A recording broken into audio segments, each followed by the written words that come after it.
Welcome back to This is Alden Library. In this installment of the series, we will be giving you a crash course on what you need to know about the 4th floor.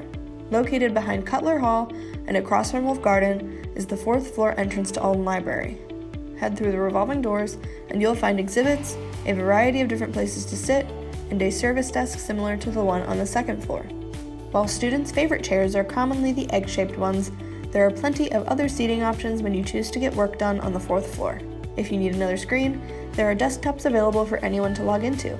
In addition to the whiteboards you can roll to your workspace, there are 2 giant whiteboards on each end of the 4th floor if you need extra room to write. I like how there's a bunch of open lighting, and then also how there's a bunch of booths, and I like to come here with my friends, and it's more of a quiet area, so I feel comfortable to be able to talk to my friends and not have people being I like it because it's pretty quiet.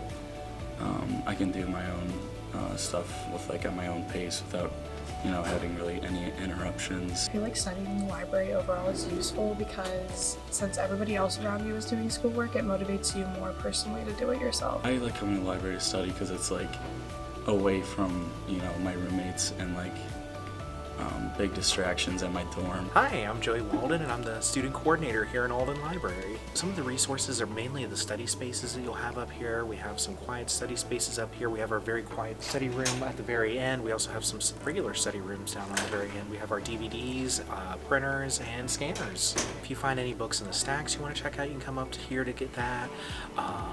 Same thing with journal articles. If you find journals upstairs or on the 3rd floor, you can come up here to do that.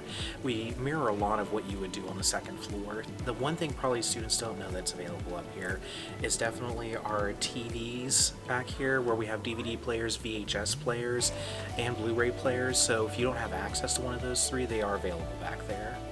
Thanks for checking out the 4th installment of This is Alden Library. Follow Ohio University Libraries on social media to make sure you don't miss the next part of the series all about the 5th floor of Alden, which is coming soon.